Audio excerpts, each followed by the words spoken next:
توی بقیه چی میبینی؟ اونایی که خیلی حسودن، اونایی که بیورزن، اونایی که عصبیان، اونایی که خیلی خودخواهن، یا اونایی که فقط دنبال جلب توجهن؟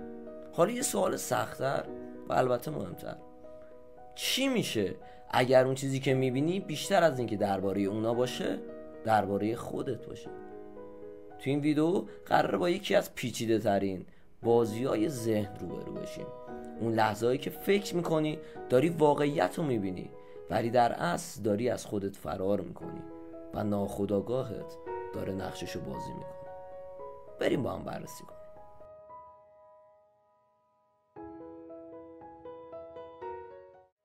یه وقتایی ما آدما انگار از خودمون فرار میکنیم، نه با رفتن، با انداختن بخشی از خودمون روی بقیه.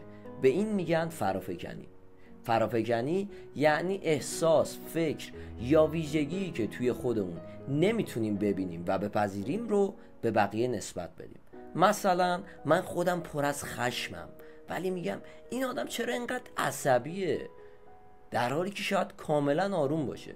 و این یه مکانیزم دفاعیه، یعنی ذهن ما برای اینکه از درد روانی خلاص شه یه راه ناخودآگاه پیدا میکنه.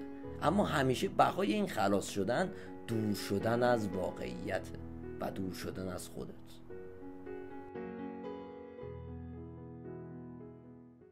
فرافکنی از کجا میاد؟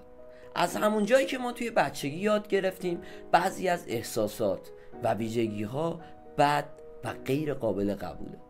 وقتی بچه میفهمه که باید همیشه خوب باشه، مؤدب باشه و مهربون و منطقی، اون وقت خشم و حسادت و خودخواهی و ترس میرن در اعماق ناخودآگاه. جاشون امن نیست، فقط تبعید شدن، اما ناپدید نمیشن، فقط تغییر چهره میدن. و وقتی که بزرگ شدیم اون بخشی که سرکوب شده خودش رو نشون میده، اما نه توی خودمون، توی دیگران مثل آینه میشن و ما وقتی اونا رو میبینیم و با اونا تعامل میکنیم بخشهایی از وجود خودمون رو توی اونها میبینیم.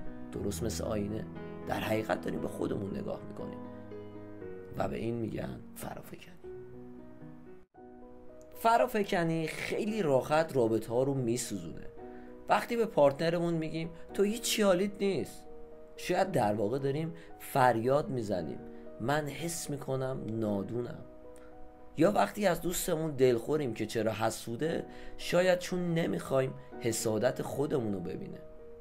ما آدما توی رابطه هامون بیشتر از اینکه طرف مقابلمون رو بشناسیم داریم خودمون رو فرافکنی میکنیم روش.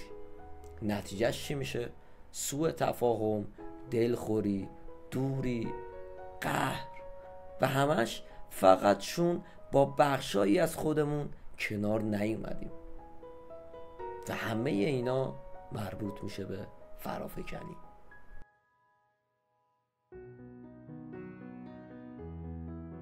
اولین قدم اینه که شجاعت داشته باشیم، شجاعت نگاه کردن به درون.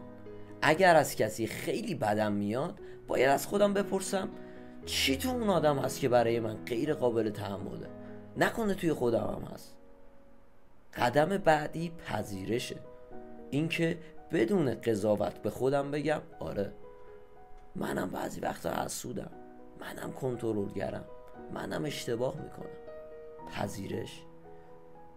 و وقتی این آینه تمیز بشه و این آینه رو تمیز کنیم کم کم به آدمای اطرافمون به عنوان دشمن نگاه نمی کنیم، بلکه به عنوان یک پیام آور نگاه میکنیم.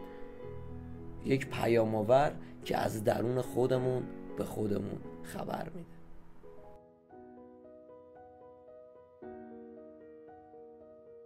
متوجه شدیم که چقدر فرافکنی میتونه تأثیر بذاره روی روابطمون، روی احساسمون و روی حال خوبمون و روی سلامت روانمون.